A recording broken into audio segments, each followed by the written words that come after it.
এই ভারতের পাঞ্জাবের গুরুদাসপুরের কাদিয়ানের চেরাগ বিবির পোলায় যদি কয় আমি মোহাম্মদ, এই ভারতের পাঞ্জাবের গুরুদাসপুরের কাদিয়ানের চেরাগ বিবির পোলায় যদি বলে मैं রাসূল भी हो वर नबी भी हो, আমিও নবী আমিও রাসূল, বলে ওই চেরাগ বিবির পুরা গোলাম শয়তান মুসলমান না কাফের। আপনি বাংলাদেশের সংসদে বসে কাদিয়ানির দালালি করবেন, এই দিন শেষ। বলেন সেই দিন বাংলাদেশের টিভি টকশোতে বসে কাদিয়ানির দালালি করবেন, সেই দিন শেষ। বাংলাদেশে আপনি মানবাধিকারের কথা বলে কাদিয়ানীদের পক্ষে দালালি করবেন, সেই দিন শেষ। এই আমার নবীর সবচেয়ে বড় দুশমন হলো গোলাম আহমদ কাদিয়ানীর অনুসারীরা। সুতরাং এই গোলাম আহমদ কাদিয়ানীদেরকে বাংলাদেশে মুসলমান পরিচয়ে আর কোন ইজতেমা এই দেশে করতে দেওয়া হবে না, হবে না, হবে না।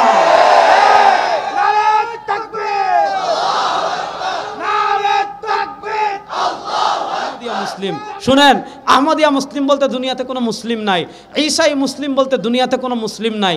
মিল্লাত আবিকুম ইব্রাহিম হুয়া সাম্মাকুমুল মুসলিমিন, যারা সরওয়ারে দু আলমের রিসালাতকে স্বীকার করবে, যারা সরওয়ারে দু আলম সাল্লাল্লাহু আলাইহি ওয়াসাল্লামের খতমে নবুয়তকে স্বীকার করবে, তারাই হবে সরওয়ারে দু আলমের উম্মত। ঈসাই মুসলিম বলতে দুনিয়াতে কোনো মুসলমান নাই, কাদিম আহমদিয়া মুসলিম বলতে দুনিয়াতে কোনো মুসলমান নাই। এরা সব পাল্টাবাজি এবং এরা সবাই কাফের, এতে কোনো সন্দেহ নাই। দেখেন বাংলাদেশে আমাদের আকাবিররা, ইমামুল আসার আল্লামা আনোয়ার শাহ কাশ্মীরি রহিমাহুল্লাহ, আল্লাহ রাব্বুল আলামিনের লাখো কোটি শুকরিয়া আদায় করছি। আল্লাহ রাব্বুল আলামিন আমাদেরকে অত্যন্ত দয়া করে মায়া করে ঢাকা রায়েরবাগ ঐতিহাসিক খতমে নবুয়ত সম্মেলনের তৃতীয় দিন আল্লাহ ইশার নামাজের পর আমাদেরকে দুনিয়ার সকল কাজ থেকে ফারিক করে আল্লাহ এই জান্নাতের বাগানে আমাদেরকে আসার, বসার, কথা বলার, কথা শোনার তৌফিক দান করেছেন। আমরা সবাই একবার আল্লাহ রাব্বুল ইজ্জত ওয়াল জালালের দরবারে কালিমাতুশ শুকর আদায় করি, আলহামদুলিল্লাহ। কিপটামি করেন না, একটু জোরে পড়েন সবাই, আলহামদুলিল্লাহ। এই আয়োজন প্রত্যেক বছরই হয় আমি যতটুকু জানি। যেহেতু আমি প্রথমবার এসেছি এখানে মাহফিলে, আমার আগে আসা হয়নি, যেহেতু খতমে নবুয়ত সম্মেলন, এজন্য আমি খতমে নবুয়তের উপর দু চারটি কথা খুব সংক্ষেপে বলবো। আল্লাহ রাব্বুল আলামিন আমাকে যেন ইখলাসের সাথে বিশুদ্ধ কথা বলার তৌফিক দান করেন। আল্লাহ যেন আপনাদের সবাইকে পুরো আলোচনা মনোযোগ সহকারে শোনার তৌফিক দান করেন। দেখেন, আপনি যদি বাংলাদেশ থেকে ভারতে যেতে চান, আপনার পাসপোর্ট লাগবে, ভিসা লাগবে। বর্তমান প্রেক্ষাপটে আপনি পৃথিবীর কোনো রাষ্ট্রে যেতে হলে, কোথাও যেতে হলে আপনার ভিসা, পাসপোর্ট লাগবেই। তো কেউ যদি ইসলামের ঘরে প্রবেশ করতে চায়, কেউ যদি ইসলামের দেশে প্রবেশ করতে চায়, কেউ যদি ইসলামের মাঝে প্রবেশ করতে চায়, তাহলে মৌলিকভাবে তার দুটো আকীদা লাগবে। প্রথম, কয়টা আকীদা লাগবে? সবাই কথা বলতে হবে। কয়টা আকীদা লাগবে? দুইটা আকীদা প্রাথমিক মৌলিক লাগবে। একটা আকীদাকে বলা হয় তাওহীদ, আর আরেকটা আকীদাকে বলা হয় রিসালাত। আপনি আমাদের মুসলমান বা কোনো বিধর্মী যে কালিমা পড়ে মুসলমান হয়, কোনো হিন্দু, কোনো বৌদ্ধ, কোনো ইহুদি, কোনো খ্রিস্টান, যে কালেমা পড়ে মানুষ মুসলমান হয়, আপনি কেউ কালেমা তয়্যিবা পড়ে, কেউ কালিমা শাহাদা পড়ে। আপনি কালিমা তয়্যিবায়ও দুটো পার্ট পাবেন, দুটো অংশ পাবেন। আপনি কালিমা শাহাদায়ও দুটো অংশ পাবেন। আপনি কালিমা তয়্যিবায় যে দুটো অংশ পাবেন, প্রথম অংশ লা ইলাহা ইল্লাল্লাহ। আপনি কালিমা শাহাদায় যে প্রথম অংশ পাবেন আশহাদু আল্লা ইলাহা ইল্লাল্লাহু ওয়াহদাহু লা শারীকা লাহ। কালিমা তয়্যিবার প্রথম পার্ট, কালিমা শাহাদার প্রথম পার্ট, এটাকে বলা হয় তাওহীদ। কালিমা তয়্যিবার দ্বিতীয় পার্ট মুহাম্মাদুর রাসূলুল্লাহ। কালিমা শাহাদার দ্বিতীয় পার্ট ওয়া আশহাদু আন্না মুহাম্মাদান আবদুহু ওয়া রাসূলুহু। তো কেউ যদি ইসলামের সীমা প্রবেশ করতে চায়, কেউ যদি ইসলামের ঘরে প্রবেশ করতে চায়, কেউ যদি ইসলামের বাড়িতে প্রবেশ করতে চায়, তাকে কালিমা তয়্যিবার প্রথম পাঠ যেমন মানা লাগবে, তাকে কালিমা তয়্যিবার দ্বিতীয় পাঠ তেমন মানা লাগবে, তাকে কালিমা শাহাদার প্রথম পাঠ যেমন মানা লাগবে, তাকে কালিমা শাহাদার দ্বিতীয় পাঠও তেমন মানা লাগবে। এখন কেউ বলল আমি কালিমা তয়্যিবার প্রথম অংশ 100 মানি, লা ইলাহা ইল্লাল্লাহ আমি 100 মানি, কালিমা শাহাদার প্রথম অংশ আশহাদু আল্লা ইলাহা ইল্লাল্লাহ আমি 100 মানি, কোনো আপত্তি নেই। আমি আল্লাহও মানি, ফেরেশতাও মানি, জান্নাতও মানি, জাহান্নামও মানি, হাশরও মানি, কবরও মানি, মিজানও মানি, পুলসিরাতও মানি, আমি ইসলামের মৌলিক যতগুলো আকীদা বিশ্বাস সব মানি, আমি জরুরিয়াতে দিন সব মানি, কিন্তু কালিমা তয়্যিবার দ্বিতীয় অংশ মুহাম্মদুর রাসূলুল্লাহ মানি না। কালিমা শাহাদার দ্বিতীয় অংশ আশহাদু আন্না মুহাম্মাদান আবদুহু ওয়া রাসূলুহু এই অংশ আমি মানি না। বলেন, যদি কেউ কালিমা তয়্যিবার দ্বিতীয় পাঠ না মানে, যদি কেউ কালিমা শাহাদার দ্বিতীয় পাঠ না মানে, সে মুসলমান না কাফের? জোরে বলেন, সে মুসলমান না কাফের?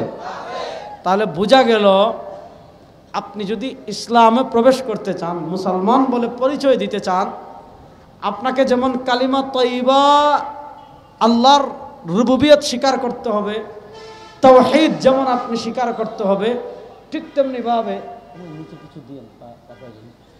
তেমনি ভাবে নবী করিম সাল্লাল্লাহু আলাইহি ওয়াসাল্লামের রিসালতের সাক্ষীও আপনাকে দিতে হবে।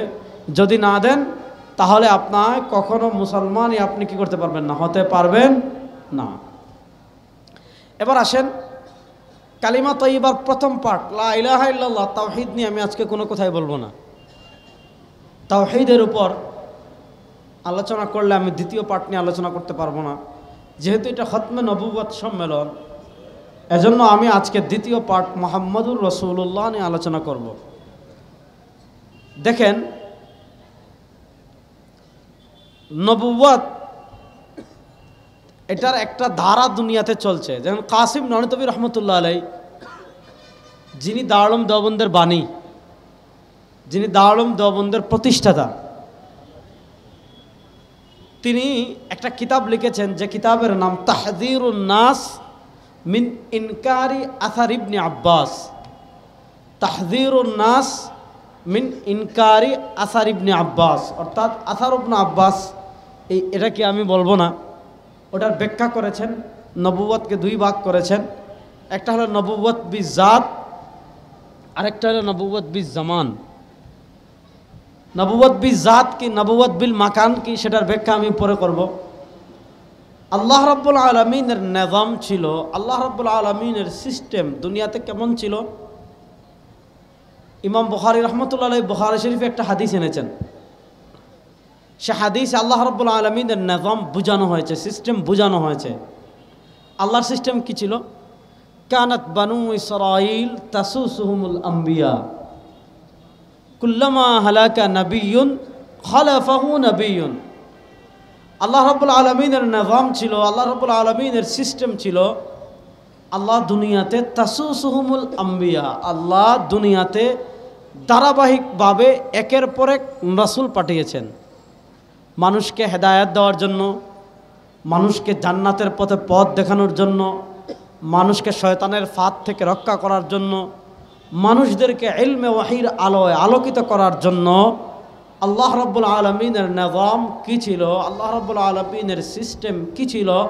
তাসুসুহুমুল আম্বিয়া, আল্লাহ দুনিয়াতে ধারাবাহিকভাবে একের পর এক রাসূল পাঠিয়েছেন, একের পর এক নবী পাঠিয়েছেন।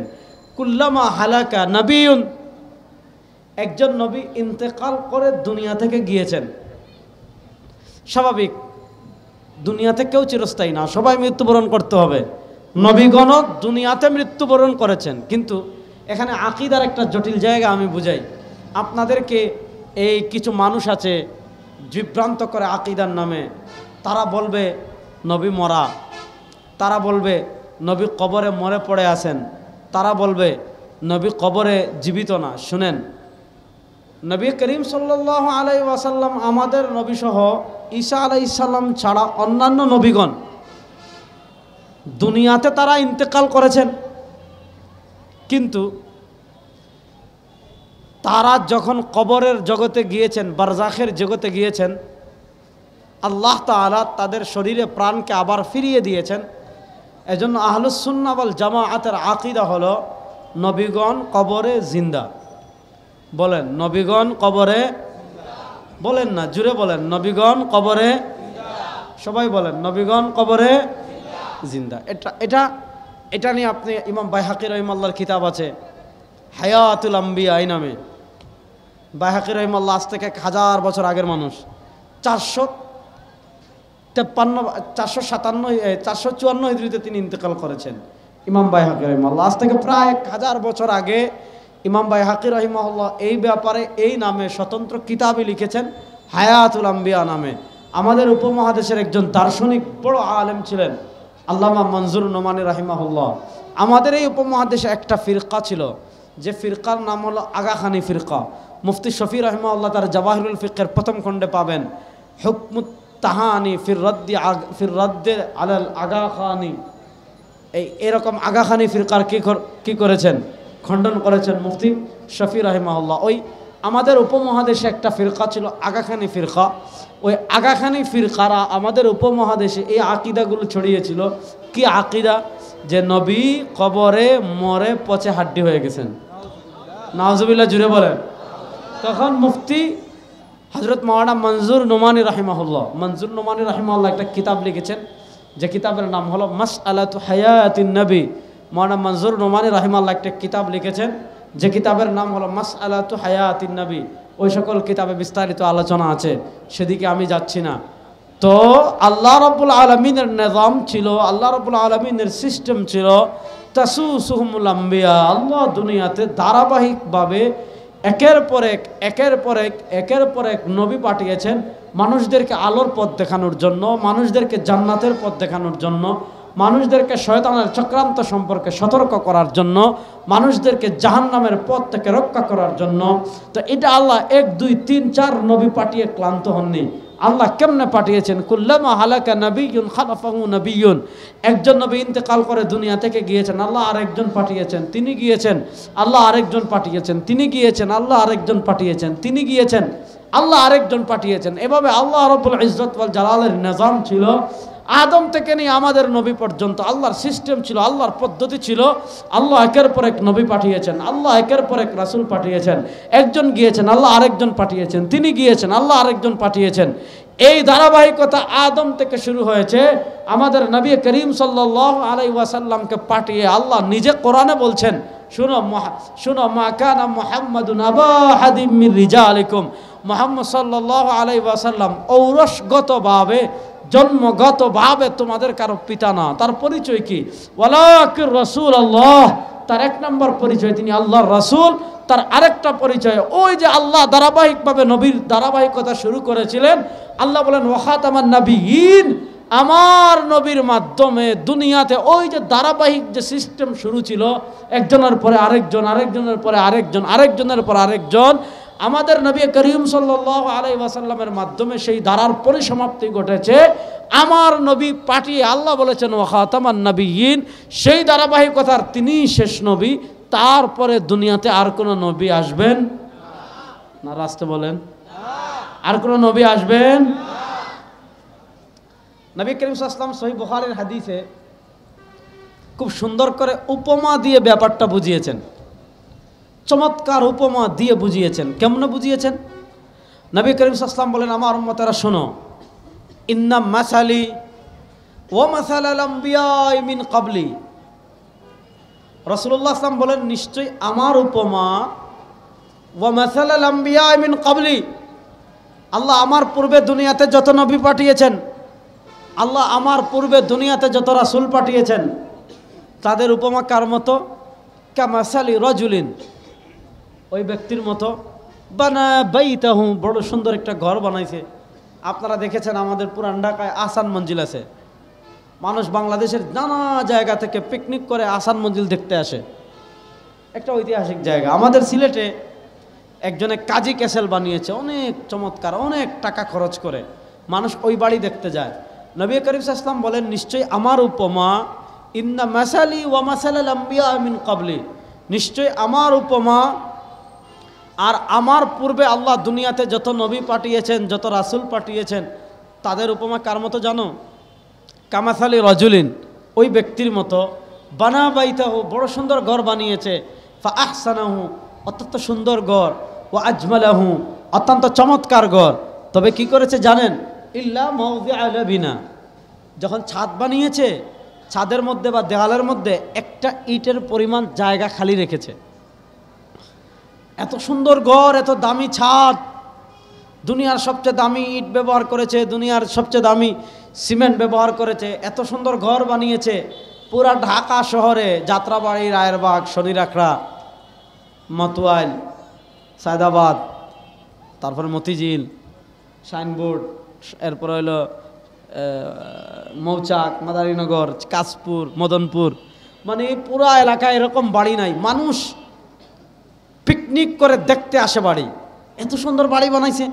কিন্তু ওই যে একটা ইটের জায়গা খালি আছে না, মানুষ ফাজা আন্নাস ইয়াতুফুন, মানুষ এসে তফ করে ঘুরে দেখে কেমনে বানাইলো এত সুন্দর। ওয়ায়াজাবুন, অবাক হয়, আশ্চর্য হয়, এত সুন্দর ঘর কেমনে বানাইলো, এত চমৎকার ঘর কেমনে বানাইলো, এত ভালো ঘর কেমনে বানাইলো। ওয়ায়াজাবুন, আশ্চর্য হয়। আর যখন ছাদ দেখে যে ছাদের মধ্যে একটা ইটের জায়গা খালি, এখন বৃষ্টি হলে এদিক দিয়ে পানি পড়ে, রোদ উঠলে রোদ ঢুকে, কুয়াশা পড়ে,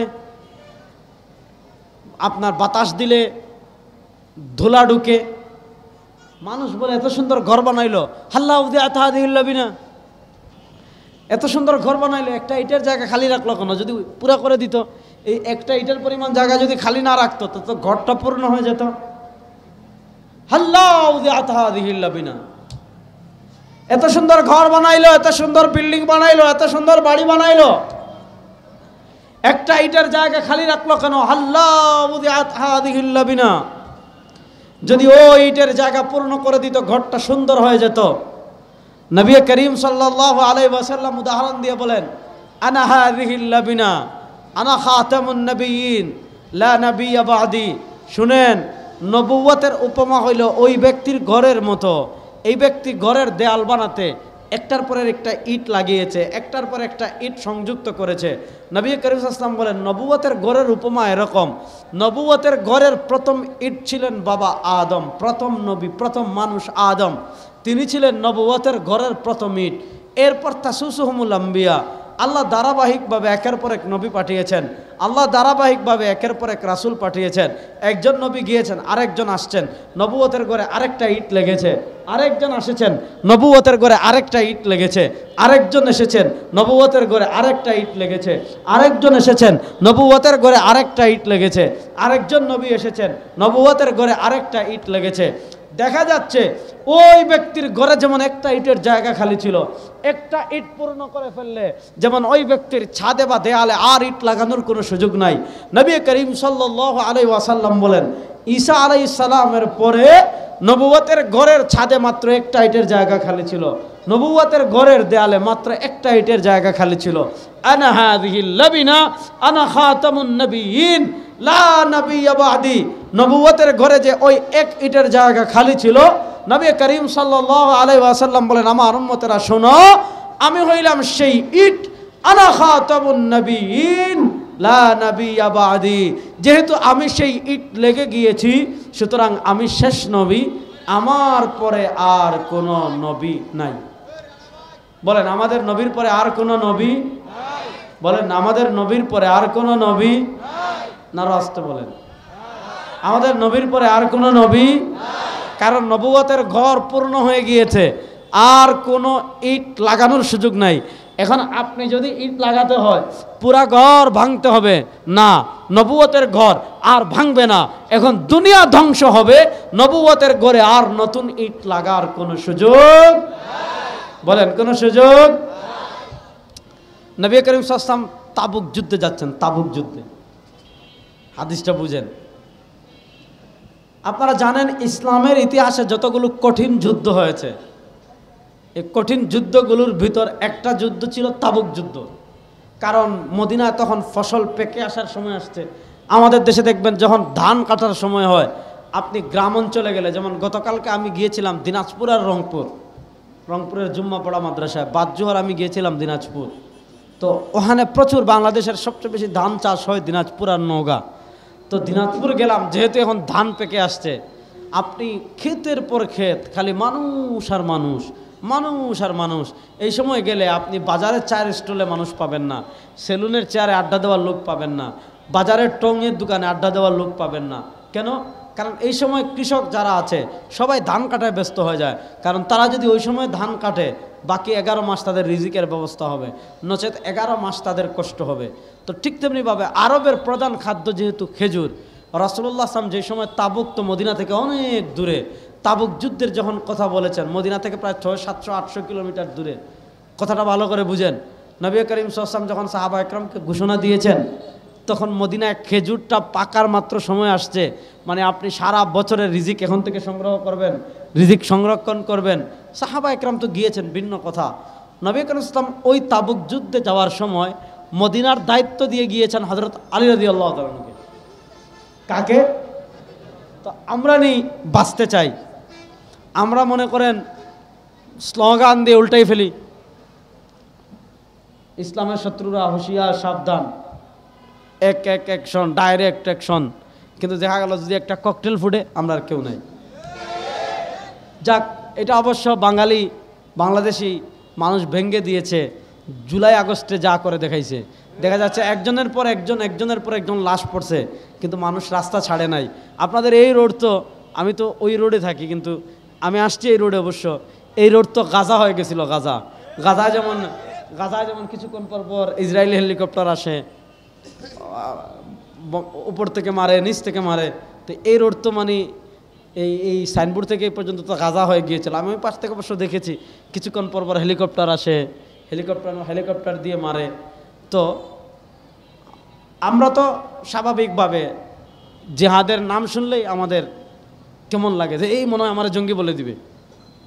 তো এটা আমাদের বাংলাদেশে ভারতের একটা বড় প্রজেক্ট ছিল, যে যেভাবেই হোক ইসলামপন্থীদেরকে, মানে জঙ্গি ইসলামপন্থীদেরকে কুণ্ঠাসা করার জন্য। দেখা যাচ্ছে একজন আলেমের কাছে ফাজাইলে আমল বই পাইছে, ফাজাইলে আমল, বুঝছেন? ফাজাইলে আমল বই, এটাকে জঙ্গি বই বলে গ্রেফতার করেছে। আরেকজনের কাছে এরকম ছোট ছোট রিসালা পেয়েছে। এগুলা বলে কি পরিমাণ নিরীহ মানুষকে, মাদ্রাসার ছাত্রকে, আলেমদেরকে জঙ্গি ট্যাগ লাগিয়ে, স্বাধীনতা বিরোধী ট্যাগ লাগিয়ে, মুক্তিযুদ্ধের চেতনার আদর্শবাদ বিরোধী বলে কত মানুষকে এরা জুলুম করেছে, কত মানুষকে এরা অত্যাচার করেছে, কত আলেমদেরকে এরা জঙ্গি বানিয়ে দিনের পর দিন গুম করে রেখেছে। দেখেন, পৃথিবীর ইতিহাসের একটা বাস্তব সত্য হলো, যে যত বড় জালেম হয় তার পতনটা তত বাজেভাবে হয়, তত নিকৃষ্টভাবে হয়। আপনি দেখেন, পৃথিবীর ইতিহাস আপনি পাবেন না যে সরকার পতনের সাথে সাথে 100 জন 300 জন এমপি একসাথে ভাগছে, সব সিটি কর্পোরেশনের মেয়ররা একসাথে ভাগছে, সব উপজেলা চেয়ারম্যান একসাথে ভাগছে। পৃথিবীর ইতিহাসে কিন্তু এমন নজির নাই। শ্রীলঙ্কায় কয়েকজনে খালি চুবাইছে। অনেকে বলছিল আমাদের দেশ শ্রীলঙ্কার মতো পরিস্থিতি হবে, তো শ্রীলঙ্কায় তো কিচ্ছু হয় নাই। শ্রীলঙ্কায় পোলাপাইন কয়েকটারে ধরে জাস্ট চুবাইছে, কিন্তু আমাদের দেশে দেখেন একদম 300 জন এমপির একজনও নাই, সব পাকছে। এখান থেকে মেসেজ দিল, এটার থেকে আমরা কি বার্তা পেলাম? বাংলাদেশে যারা বিদেশি কোনো শক্তির দালালি করবেন, বিদেশি শক্তির দালালি করে ইসলামকে মায়ানাস করার ষড়যন্ত্র দেখবেন, এই দেশে আপনারা শ্বাস ফেলার মতো জায়গা পাবেন না। ভাগতে হবে, দেশ ছেড়ে পলায়ন করতে হবে। তো আমরা না হয় জিহাদ শুনলেই যে এই মনে হয় আমেরিকা আমার ধরে ফেলবে, এই মনে হয় আমাকে গ্রেফতার করে ফেলবে, এই মনে হয় আমাদেরকে জঙ্গি বলে ফেলবে। আরে বেটা, নামাজ যেমন ইসলামের একটা বিধান, রোজা যেমন ইসলামের একটা বিধান, হজ যেমন ইসলামের একটা বিধান, যাকাত যেমন ইসলামের একটা বিধান, জিহাদ যেমন ইসলামের একটা বিধান। মুসলমান যেমন নামাজের কথা বলে, রোজার কথা বলবে, হজের কথা বলবে, যাকাতের কথা বলবে, মুসলমান তেমন জিহাদের কথা বলবে। তোমার চুলকানি হলে ভারত যাও, জায়গা তো আছে, যাও, আমরা তোকে আটকাই রাখি নাই তোমার। তো হযরত আলী রাদিয়াল্লাহু তাআলা আনহুকে নবী করিম সাল্লাল্লাহু আলাইহি ওয়াসাল্লাম মদিনার দায়িত্বে রেখে যাচ্ছেন। তো তার মনটা খারাপ যে জিহাদের এই সুমহান ফজিলত থেকে, এই সুমহান মর্যাদা থেকে তিনি বঞ্চিত হয়ে যাচ্ছেন। অথবা মানুষ বলাবলি করবে যে কঠিন যুদ্ধে নবী করিম সাল্লাল্লাহু আলাইহি ওয়াসাল্লাম তার জামাতাকে চাচাতো ভাইকে মদিনায় রেখে যাচ্ছেন। তো আলী রাদিয়াল্লাহু তাআলার মনটা খারাপ যে আমি যুদ্ধে অংশগ্রহণ করতে পারছি না, আমি শরীক হতে পারছি না। নবী করিম সাল্লাল্লাহু আলাইহি ওয়াসাল্লাম তখন আলী রাদিয়াল্লাহু তাআলাকে সান্ত্বনা দিচ্ছেন, আমা তারদাউনা আন তাকুনা বিমানজিলাতি হারুন মিন মূসা। ও আলী, আমা তারদাউনা আন তাকুনা বিমানজিলাতি হারুন মিন মূসা। ও আলী, তুমি কি এতে সন্তুষ্ট নয়? আন তাকুনা বিমানজিলাতি হারুন মিন মূসা। মূসা আলাইহিস সালামের কাছে তার ভাই হারুনের যে মাকাম ছিল, মূসা আলাইহিস সালামের কাছে তার ভাই হারুনের যে মাকাম ছিল, মূসা আলাইহিস সালামের কাছে তার ভাই হারুনের যে অবস্থান, যে মর্যাদা ছিল, ও আলী, তুমি কি এত সন্তুষ্ট হবে না যে আমার কাছে তোমার একই মাকাম হবে? আলী শোনো, আনতা মিন্নি বিমানজিলাতি হারুন মিন মূসা। ইয়া আলী, আনতা মিন্নি বিমানজিলাতি হারুন মিন মূসা। ও আলী শোনো, আমার কাছে তোমার মাকাম হলো, আমার কাছে তোমার অবস্থান হলো মূসার কাছে হারুনের যে মাকাম ছিল, মূসার কাছে হারুনের যে অবস্থান ছিল। মূসা আলাইহিস সালাম ছোটবেলায় ফেরাউনের ঘরে পরীক্ষার সম্মুখীন হয়েছিলেন, যার কারণে তার জিহ্বা পড়ে গিয়েছিল, টুট পড়ে গিয়েছিল, তার কথার ভিতরে জড়তা ছিল। আল্লাহ তাকে সহযোগিতা করার জন্য তার ভাই হারুনকে নবী বানিয়ে তার ডান হাত বানিয়েছিলেন। আমার নবী আলীকে বলেন, আলী, মূসা আলাইহিস সালামের কাছে হারুনের যে অবস্থান ছিল, মূসা আলাইহিস সালামের কাছে হারুনের যে মাকাম ছিল, আমার কাছে তোমার একই মাকাম। পার্থক্য হলো ইল্লা আন্নাহু লা নাবিয়্যা বা'দি, পার্থক্য হলো মূসার পরে তার ভাই হারুন নবী হয়েছেন, মূসার পরে তার ভাই হারুন নবুয়ত লাভ করেছেন। ইল্লা আন্নাহু লা নাবিয়্যা বা'দি, পার্থক্য হলো আমার পরে আর কেউ নবী হবেন না। আর আসতে বলেন, আমাদের নবীর পরে কেউ নবী হবেন না। আপনারা কথা বলেন, এটা আকীদার ওয়াজ, বুঝেন? আমাদের নবীর পরে কেউ নবী হবেন না। যদি কেউ নবী দাবি করে, দুনিয়ার সবচেয়ে নিকৃষ্ট কাফের সে। যদি কেউ নবী দাবি করে, সে দুনিয়ার সবচেয়ে নিকৃষ্ট কাফের। তো এটা হলো, আমি আল্লাহ বলেছেন, আমরা বলেছি কালেমার দুইটা পার্ট, মুহাম্মদুর রাসূলুল্লাহ কালেমার দ্বিতীয় পার্ট। আমি বললাম কালেমা সংক্রান্ত, মুহাম্মদুর রাসূলুল্লাহর রিসালাত সংক্রান্ত সবচেয়ে গুরুত্বপূর্ণ মৌলিক যে আকীদা, সেটা হলো আমাদের নবী শেষ নবী। বলেন আমাদের নবী, বলেন না আমাদের নবী, তারপরে কেউ নবী হবেন না। বলেন তারপরে কেউ নবী, আমি যেটা বলছি এটা সবাই বলেন, তারপরে কেউ নবী হবেন। এখন কেউ যদি নবী দাবি করে, আর আসতে বলেন কি? সুনান আবি দাউদে হাদিস আসছে, সুনান আবি দাউদে নবী করিম সাল্লাল্লাহু আলাইহি ওয়াসাল্লাম বলেন, আমার উম্মতেরা শোনো, সায়াখরুজু ফি উম্মতি, আমার উম্মার ভিতর বের হবে 30 জন। কোন কোন বর্ণনায় পাওয়া যায় এই 30 জনের ভিতর 4 জন হবে মহিলা। 4 জন হবে কি? মহিলা। এদের পরিচয় কি? দাজ্জালুন, এই 30টা হবে দাজ্জাল। কাযযাবুন, এই 30 জন হবে মিথ্যুক। এই 30 মানুষের গুণ নবী করিম সাল্লাল্লাহু আলাইহি ওয়াসাল্লাম বর্ণনা করছেন যে এই 30 মানুষের পরিচয় জানো, এই 30 মানুষের গুণ জানো, তারা কি? এই 30 জন হবে দাজ্জালুন, এই 30 জন হবে দাজ্জাল। কাযযাবুন, এই 30 জন হবে মিথ্যুক। 30 জন কেন দাজ্জাল হবে? 30 জন কেন মৃত্যুক হবে? তারা দাজ্জাল এবং মৃত্যুক হওয়ার কারণ হলো কুল্লুহুম ইয়াজউমু আন্নাহু নাবিয়্যুন, এই 30 জনের প্রত্যেকে নবী দাবি করবে, আর আমার নবীর পরে কেউ নবী হবে না। এজন্য উম্মার সুসাব্যস্ত সুপ্রমাণিত আকীদা, আমার নবীর পরে কেউ নবী দাবি করলে সে কাফের। আর আসতে বলেন, আমার নবীর পরে কেউ নবী দাবি করলে সে কাফের। এবং এরা এত জঘন্য কাফের হবে, এদেরকে যারা কাফের মানবে না তারাও কাফের। এবার আসেন, আমাদের উপমহাদেশে একজন লোক ছিলেন, এক খবিস ছিল, এক পরকীয়াবাজ বদমাশ ছিল। তার নাম ছিল গোলাম আহমদ। তার নাম কি ছিল? তার মার নাম ছিল চেরাগ বিবি। তার মার নাম কি ছিল? এই চেরাগ বিবির পোলা গোলাম আহমদ, সে কি আজীব আজীব মানে কথা বলছে। আমি চেরাগ বিবির পোলার বই লই আসছি, কয়েকটা জিনিস দেখাই, আমি আলোচনা শেষ করব। এখানে বড়রা আসবেন, সবাই আইবি সাহেব আসবেন, হাবিবুল আহমদ কাসমি ভাই আসবেন, তারপরে জুনাদুল হাবিব সাহেব আসবেন, আরও বড় বড় আলেমরা আসবেন, আমি তো ছোটো মানুষ, কয়েকটা কথা বলে শেষ করি। দেখেন, গোলাম আহমদ কাদিয়ানি সে যেহেতু নিজেকে নবী দাবি করে নাই, দেখেন আমি আগে তার কয়েকটা বক্তব্য দেখাই, তারপর আমি সে যে একটা বাটপার, তার কথা দিয়ে সে যে বাটপার এটা প্রমাণ করবো। হ্যাঁ দেখেন, খুব বেশি দেখাবো না, কয়েকটা দেখাবো। দেখেন এই বই হলো রুহানি খাজাইন। দেখেন এই যে বইটা দেখতে পাচ্ছেন আপনারা, এই বই হলো রুহানি খাজাইন তসনিফাত হজরত মির্জা গোলাম আহমদ কাদিয়ানি মসিহ মওউদ ও মাহদি মওউদ আলাইহিস সালাম। মানে এই বইটা আমাদের কারো লেখা না, এই বইটা গোলাম আহমদ কাদিয়ানির নিজের লেখা। গোলাম আহমদ কাদিয়ানির কি লেখা? নিজের লেখা। অর্থাৎ রুহানি মানে আধ্যাত্মিক, খাজাইন মানে হলো খাজিনা মানে ভান্ডার।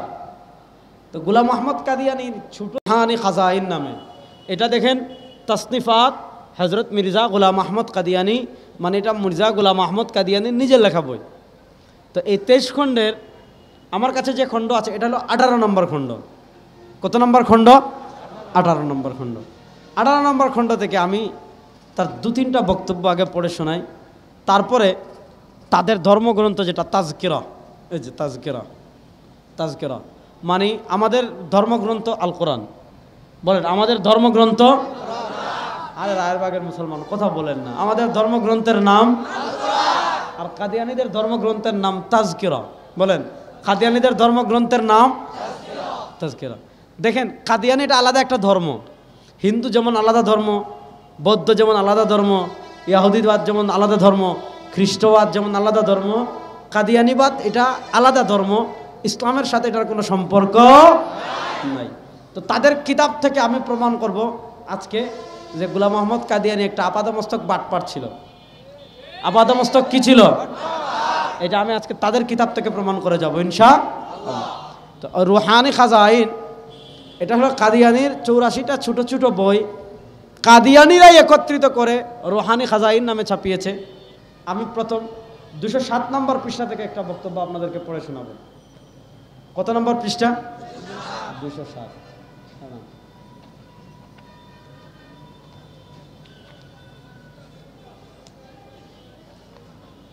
এই যে এই 207 নম্বর 18 নম্বর খণ্ড পৃষ্ঠা নম্বর 207, ছোট্ট বইয়ের নাম এক গলতি কা এজালা, একটি ভুলের অপনোদন, একটি ভুলের সংশোধন, যাই বলেন এক গলতি কা ইজালা, এক গলতি কা ইজালা, একটি ভুলের কি সংশোধন। দেখেন এই বইয়ের 207 নম্বর পৃষ্ঠা সে লিখেছে কোরআনুল কারীমের একটা আয়াত আছে, মুহাম্মাদুর রাসূলুল্লাহ ওয়াল্লাযীনা মাআহু আশিদ্দাউ আলাল কুফফারি রুহামাউ বাইনাহুম, রুহামাউ বাইনাহুম। বলা হচ্ছে মুহাম্মাদুর রাসূলুল্লাহ। স্বাভাবিকভাবে আমরা কালিমা তাইয়্যিবা যখন মুহাম্মদ পড়ি, মুহাম্মদ বললে আমরা আমাদের নবীকে বুঝি, মুহাম্মদ বললে আমরা মদিনাওয়ালাকে বুঝি, মুহাম্মদ বললে আমরা কামলিওয়ালাকে বুঝি, মুহাম্মদ বললে আমরা দুজাহানের বাদশাকে বুঝি, মুহাম্মদ বললে আমরা আমাদের নবীকে বুঝি যিনি মদিনায় ঘুমিয়ে আছেন। দেখেন গোলাম আহমদ কাদিয়ানি সে মুহাম্মদুর রাসূলুল্লাহ এই আয়াত ঠিকই পড়ে, কিন্তু সে লিখতেছে মুহাম্মদুর রাসূলুল্লাহ। আসেন দেখেন इस वही इलाही में मेरा नाम मोहम्मद रखा गया वर रसूल भी। সে বলেছে এই যে আল্লাহ মোহাম্মদ বলেছেন, মানে এই আয়াতে আল্লাহ মোহাম্মদ বলে তার নাম আল্লাহ মোহাম্মদ রাখছেন।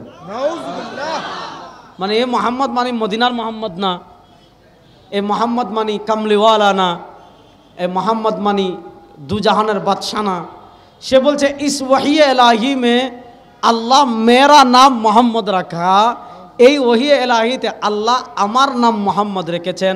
আর আল্লাহ যে বলেছেন মোহাম্মদুর রসুল্লাহ, মোহাম্মদ আল্লাহর রসুল, কাদিয়ানি বলছে এই রসুল্লাহ মানি আল্লাহ আমাকে বলেছেন মোহাম্মদ, আর আল্লাহ আমাকে বলেছেন আমি আল্লাহর রসুল। এবার আর ওয়াজ করবো, শেষ ওয়াজতে নেই শেষ। এবার আপনারা বলেন, কেউ যদি বলে মোহাম্মদুর রসুল্লাহ মানি আমি, আর এই আয়াতে আল্লাহ আমাকে রাসূল বলেছেন, আচ্ছা আপনারা এই ফতোয়া দেন, সে মুসলমান না কাফের? ওয়াজ শেষ, ফতোয়া দেন, মুসলমান না কাফের? কত নিকৃষ্ট জানোয়ার হইলে, কত নিকৃষ্ট জানোয়ার হইলে সে বলতে পারে যে দেখেন কাদিয়ানিরা কিন্তু মুহাম্মদুর রাসূলুল্লাহ পড়ে। এবার বুঝেন, কাদিয়ানিরা কালেমা তয়্যিবা পড়বে, লা ইলাহা ইল্লাল্লাহ মুহাম্মাদুর রাসূলুল্লাহ পড়বে। কাদিয়ানিরা আযান দিবে আশহাদু আন্না মুহাম্মাদার রাসূলুল্লাহ।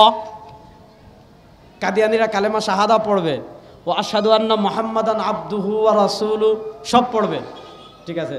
কিন্তু তারা যখন মুহাম্মদ পড়ে, এই মুহাম্মদ মানে কে বুঝছেন নি? বলেন না কে? মির্জা গোলাম আহমদ কাদিয়ানি। এবং সে নিজেই বলেছে যে আল্লাহ মুহাম্মদ বলে তার নাম মুহাম্মদ রেখেছেন। এবার আপনারা বলেন, কেউ যদি বলে মুহাম্মদুর রাসূলুল্লাহ এই আয়াতে আল্লাহ আমাকে মুহাম্মদ বলেছেন, আমাকে রাসূল বলেছেন, এর চেয়ে বড় কাফের, এর চেয়ে বড় বেঈমান, এর চেয়ে বড় বদমাশ, এর চেয়ে বড় ইতর আল্লাহর জমিনে আর কেউ নাই।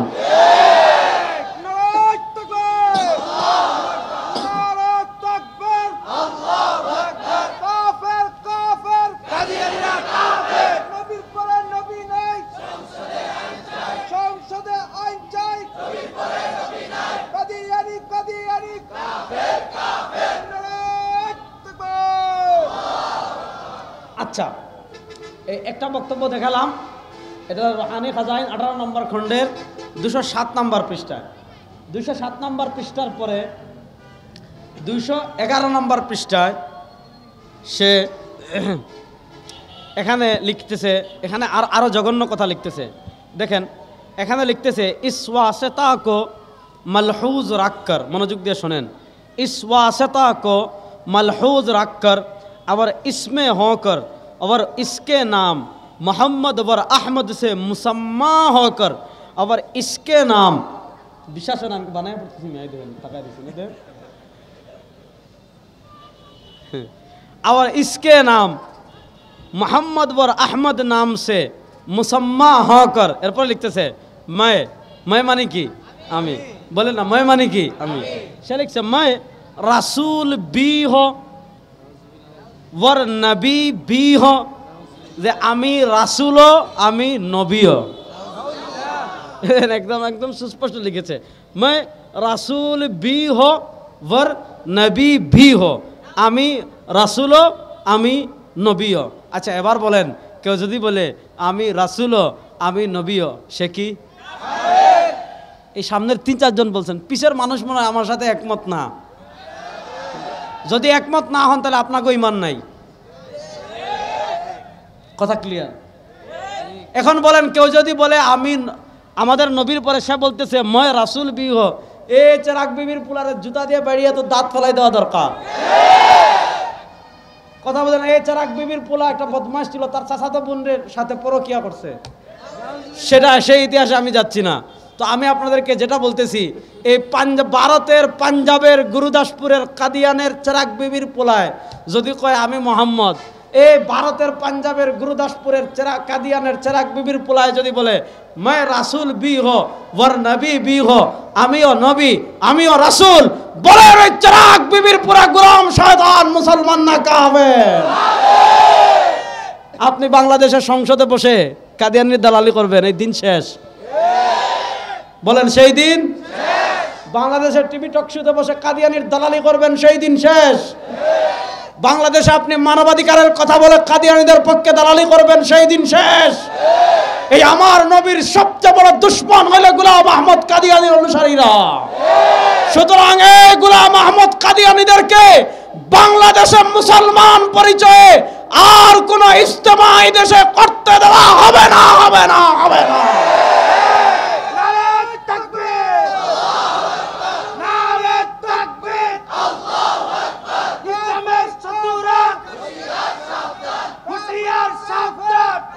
তারা কি স্লোগান দেবে? আপনি একটা কইতেছেন, উনি আরেকটা বলতেছেন।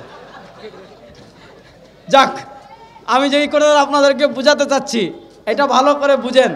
আমাদের নবীর পরে কেউ যদি তাকে মুহাম্মদ, কেউ যদি তাকে নবী, কেউ যদি তাকে রাসূল বলে, সে মুসলমান না কাফের?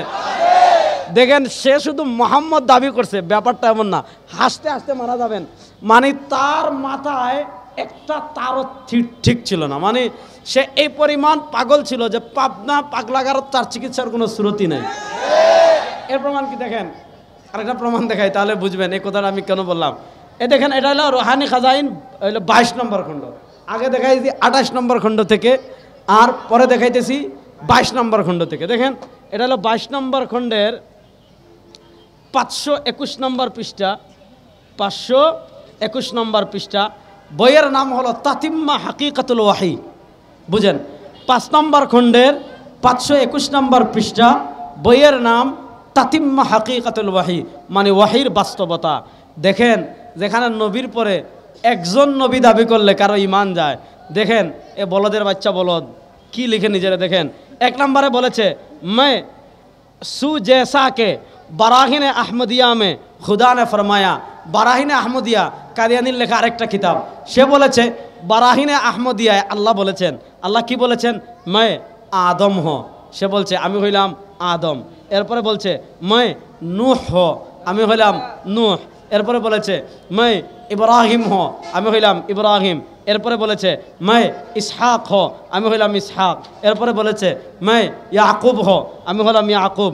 এরপরে বলেছে मैं ইসমাইল হ, আমি হলাম ইসমাইল। তারপরে বলেছে मैं मूसा হ, আমি হলাম मूसा। তারপরে বলেছে मैं দাউদ হ, আমি হলাম দাউদ। তারপরে বলেছে मैं ঈসা ইবনে মারইয়াম হ, আমি হলাম ঈসা। তারপরে বলেছে मैं মুহাম্মদ সাল্লাল্লাহু আলাইহি ওয়াসাল্লাম হ, আমি হলাম মুহাম্মদ। দেখেন, এই যে দেখেন, আমি এই 12টা দেখেন, আমি এই যে দাগ দিয়ে রাখছি এখানে।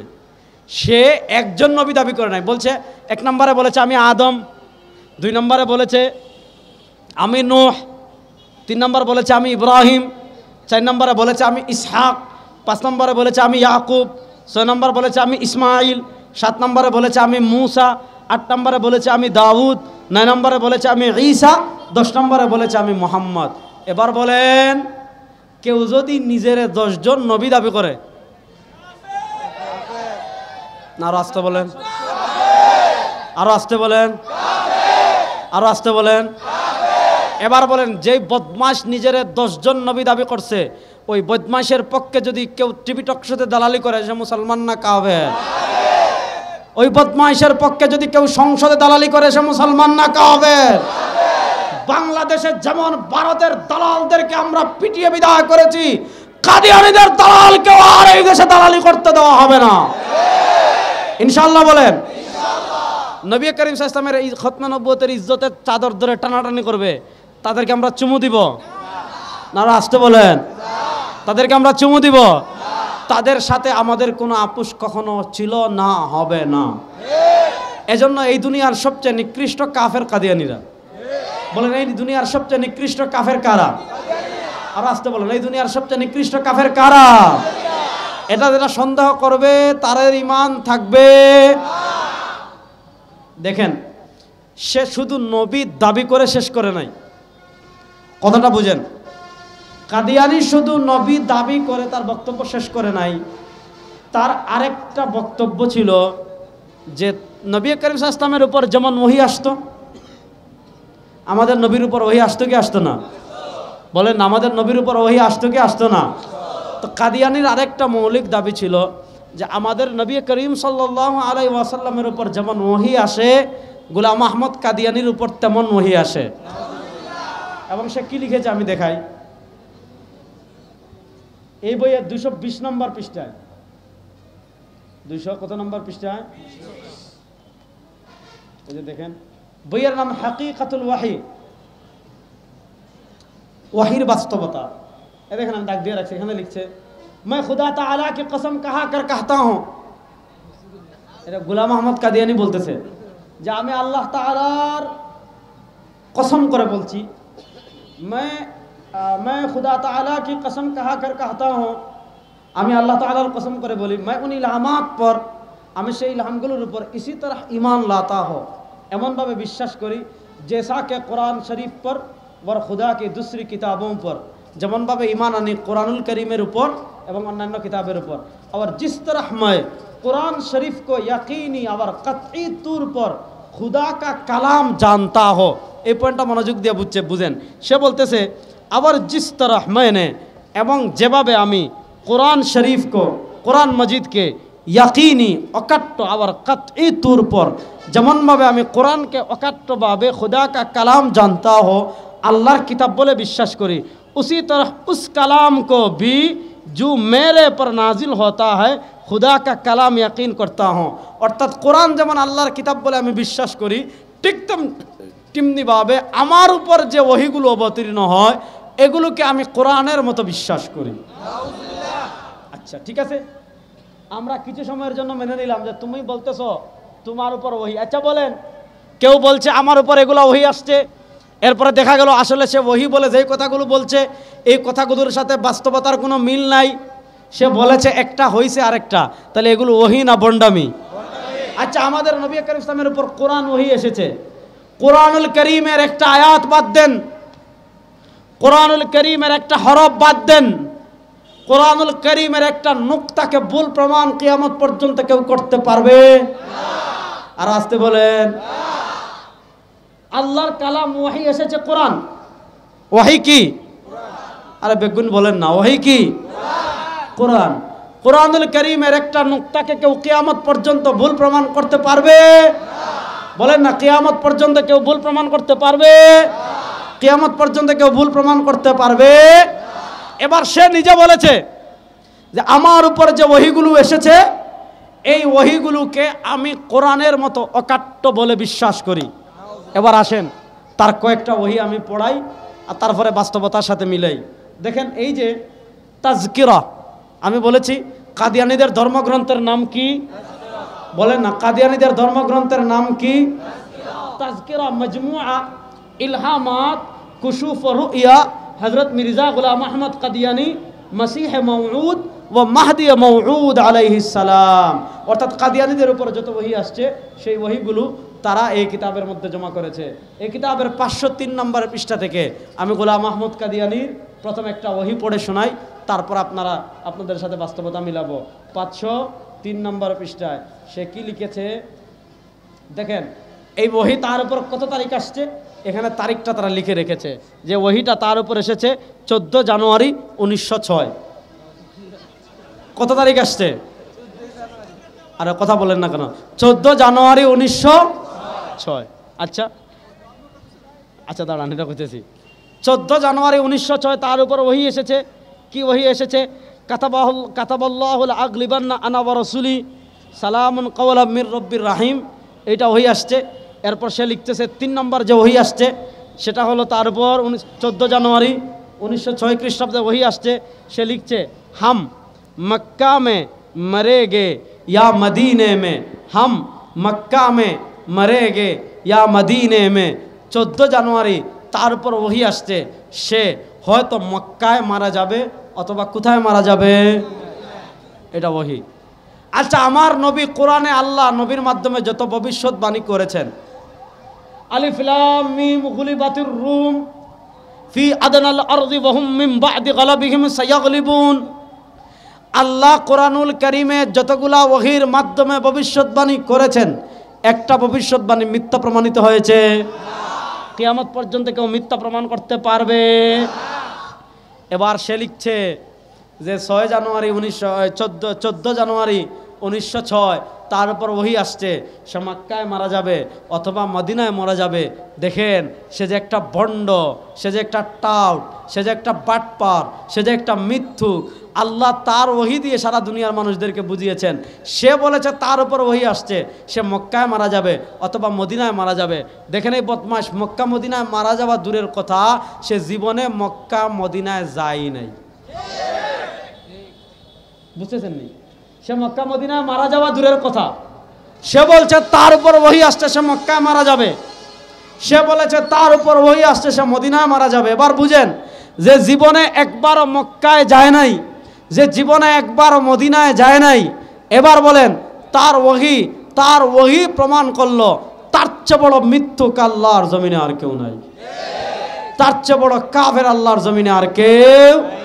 এজন্য শুনেন, কাদিয়ানীরা কালেমা পড়ে, সব পড়ে, কিন্তু ব্যাখ্যা করে ভিন্ন। তারা মোহাম্মদ বহন বলে, তাদের উদ্দেশ্য থাকে আমাদের নবী না, তাদের উদ্দেশ্য থাকে গোলাম আহমদ কাদিয়ানী। এজন্য এখন রাত, এটা যেমন সত্য, এখন দিন না, এটা যেমন সত্য, এখন আপনারা আমাকে দেখছেন, এটা যেমন সত্য, এখন আপনারা আমাকে দেখছেন, এটা যেমন সত্য, এখন আমার সামনে এতগুলো মাইক আছে, এটা যেমন সত্য, এখানে কিছু ভাই দাঁড়িয়ে আছেন, এটা যেমন সত্য, তার চেয়ে বড় সত্য হলো কাদিয়ানিরা কাফের। আর কেমন করে বুঝবেন? এখন আমি এখানে আছি, এটা সত্য না মিথ্যা? মানে বিশ্বাস করতেছে না, বলেন এখন আমি এখানে আছি, এটা সত্য না মিথ্যা? তাহলে এর চেয়ে বড় সত্য হলো কাদিয়ানিরা কি কাফের। এজন্য দেখেন, আসসালামু আলাইকুম রহমতুল্লাহ, আহলান সালাম।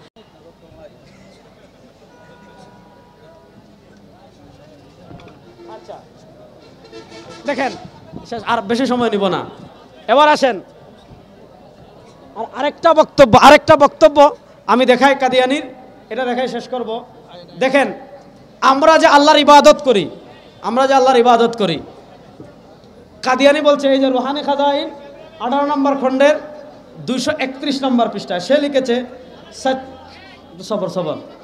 সে লিখেছে সচ্চা খুদা वो खुदा है, सच्चा खुदा वो खुदा है जिसने कादियान में अपना रसूल भेजा। সত্য খুদা ওই খুদা যিনি কাদিয়ানে তার রাসূল প্রেরণ করেছেন। আচ্ছা আপনারা বলেন, আমাদের নবীর পরে ভারতের পাঞ্জাবের গুরুদাসপুরের কাদিয়ানে আল্লাহ তার কোনো নবী পাঠিয়েছেন? তাহলে এবার বলেন, এই যে কাদিয়ানির 8-10টা বক্তব্য আমি তার কিতাব খুলে দেখাইলাম, এই বক্তব্যের আলোকে এবার আপনারাই ফতোয়া দেন, কাদিয়ানিরা মুসলমান না কাফের? আর আসতে বলেন। এবার আসেন আরেকটা প্রশ্নের জবাব দিয়ে আমি শেষ করছি। পৃথিবীতে যারা মুস্তাশরিকিন আছে, ওরিয়েন্টালিস্টরা বর্তমানে এই ফিতনাগুলোকে সহজ করার জন্য, যেমন তারা যারা খ্রিস্টান আছে তাদের নাম দিয়েছে ঈসাই মুসলিম, যারা কাদিয়ানি আছে তাদেরকে নাম দিয়েছে আহমদিয়া মুসলিম। তারা আমাদেরকে বলে যে শুনেন, আমাদের ধর্ম পরিচয় এক, হ্যাঁ পার্থক্য আছে, আপনারা মোহাম্মদী মুসলিম, এরা ঈসাই মুসলিম, এরা আহমদিয়া মুসলিম। শুনেন, আহমদিয়া মুসলিম বলতে দুনিয়াতে কোনো মুসলিম নাই, ঈসাই মুসলিম বলতে দুনিয়াতে কোনো মুসলিম নাই। মিল্লাত আবিকুম ইব্রাহিম হুয়া সাম্মাকুমুল মুসলিমিন, যারা সরওয়ারে দু আলমের রিসালাতকে স্বীকার করবে, যারা সরওয়ারে দু আলম সাল্লাল্লাহু আলাইহি ওয়াসাল্লামের খতমে নবুয়তকে স্বীকার করবে, তারাই হবে সরওয়ারে দু আলমের উম্মত। ঈসাই মুসলিম বলতে দুনিয়াতে কোনো মুসলমান নাই, কাদিম আহমদিয়া মুসলিম বলতে দুনিয়াতে কোনো মুসলমান নাই, এরা সব পাল্টাবাজি এবং এরা সবাই কাফের, এতে কোনো সন্দেহ নাই। দেখেন বাংলাদেশে আমাদের আকাবিররা, ইমামুল আসার আল্লামা আনোয়ার শাহ কাশ্মীরি রহিমাহুল্লাহ। আমি আরেকটা কথা বলি, তো কাদিয়ানির একটা দাবি ছিল যে সে হইল মুহাম্মদ, সে হইল রাসূল। তার আরেকটা পরিচয় হলো, দেখেন এই যে দেখেন এখানে তার বইয়ে লিখেছে হযরত মির্জা গোলাম আহমদ কাদিয়ানি, তার পরিচয় কি? মাসিহে মওউদ ও মাহদি মওউদ আলাইহিস সালাম। তারা বলবে আমরা তাকে নবী মানি না, অথচ আমি দেখাইছি যে তারা বলে মোহাম্মদ মানি, আল্লাহ মেরা নাম মোহাম্মদ রাখা, তারা মোহাম্মদ মানি গোলাম আহমদকে বলে। তারা আরেকটা বলে যে কাদিয়ানি মাসিহে মওউদ, যেমন এখানে লিখছে মাসিহে মওউদ, মানে কাদিয়ানি প্রতিশ্রুত মাসিহ। প্রতিশ্রুত মাসিহ মানে কি? কিয়ামতের মৌলিক আলামতের একটা আলামত নুজুলে ঈসা। ঈসা আলাইহিস সালাম দুনিয়াতে আসবেন, ঈসা আলাইহিস সালাম দুনিয়াতে আসবেন, এটা খতমে নবুয়তের জন্য প্রতিবন্ধক না। এই ব্যাপারে আপনার বিস্তারিত ইমামুল আসর আল্লামা কাশ্মীরি রহিমাহুল্লাহর কিতাব আছে আত-তাসরিহ বিমা তাওয়াতারা ফি নুজুলিল মাসিহ, ওখানে মাদ্রাসার ছাত্ররা পড়বেন, পাবেন। মুফতি শফি রহিমাহুল্লাহর কিতাব আছে মসিহ মাউউদ কি পেহচান। ওই যে সিরিয়ার বাবে লুদ্দে, দিমাশকের বাবে লুদ্দে আল মালহামাতুল কুবরা, ইহুদিদের সাথে চূড়ান্ত যুদ্ধ করার জন্য দিমাশকের সবুজ গম্বুজে ঈসা আলাইহিস সালাম আসমান থেকে আসবেন। গোলাম আহমদ কাদিয়ানি বলেছে ওই যে কিয়ামতের আগে যে ঈসা দুনিয়াতে আসবেন, সে বলেছে ওই ঈসা হইলাম আমি। এবার আমি খুব সহজে 3-4টা পার্থক্য দেখাই। হযরতে ঈসা আলাইহিস সালাতু ওয়াস সালাম, তার বাপ নাই, তার বাপ, ঈসা ইসলামের বাপ ছিল নাই। কাদিয়ানির বাপ আছে না নাই? আছে। ঈসা আলাইহিস সালামের মায়ের নাম মারিয়াম। ঈসা আলাইহিস সালামের মায়ের নাম বলেন না, ঈসা আলাইহিস সালামের মায়ের নাম কি? কাদিয়ানির মায়ের নাম চেরাগ বিবি। বলেন কাদিয়ানির মায়ের নাম কি? ঈসা আলাইহিস সালাম নামবেন কোথা থেকে? আসমান থেকে। ঈসা আলাইহিস সালাম নামবেন কোথা থেকে? এবার বলেন কাদিয়ানি আসমান থেকে নামছে না তার মার পেট থেকে বের হয়েছে? ঈসা আলাইহিস সালাম দুনিয়াতে এসে আল মালহামাতুল কুবরা, বাবে লুদ্ধে দাজ্জালের সাথে চূড়ান্ত যুদ্ধ করবেন, দাজ্জালকে হত্যা করবেন, দুনিয়াতে খেলাফত 40 বছর প্রতিষ্ঠা করবেন, মদিনায় ইন্তেকাল করবেন। নবী করিম ইসলাম আবু বকর ওমর রাদিয়াল্লাহু তাআলা আনহুর কবরের পাশে আরেকটা খালি জায়গা আছে যেখানে ঈসা আলাইহিস সালামকে ইন্তেকাল করা হবে। এবার আপনি এই আলামতগুলো মিলান। এই কাশ্মীরি রহিমাহুল্লাহ তাসরিহ বিমা তাওয়াতারা ফি নুজুলিল মাসিহে প্রায় 150টার মতো হাদিস জমা করে ঈসা আলাইহিস সালাম এবং কাদিয়ানীর পার্থক্য দেখিয়েছেন। মুফতি মোহাম্মদ শফি রহিমাহুল্লাহ তার জাওয়াহিরুল ফিকহের প্রথম খণ্ডে একটা রিসালা লিখেছেন মাসিহ মওউদ কি পাহচান, প্রতিশ্রুত মাসিহের পরিচয়। সেখানে তিনি নকশা করে কাদিয়ানী এবং প্রতিশ্রুত মাসিহের ভিতর কি পরিমাণ পার্থক্য আছে সেটা তিনি দেখিয়েছেন। এবং হযরত মুফতি শফি সাহেব রহমতুল্লাহ আলাইহি আরেকটা রিসালা লিখেছেন দাওয়িয়ে মির্জা, এটা জাওয়াহিরুল ফিকহের প্রথম খণ্ড পাবেন। দাওয়িয়ে মির্জা মানে গোলাম আহমদ কাদিয়ানী শুধু এক কারণে কাফির না, গোলাম আহমদ কাদিয়ানী কাফের হওয়ার কারণ হলো 39টা, 49টা। কয়টা?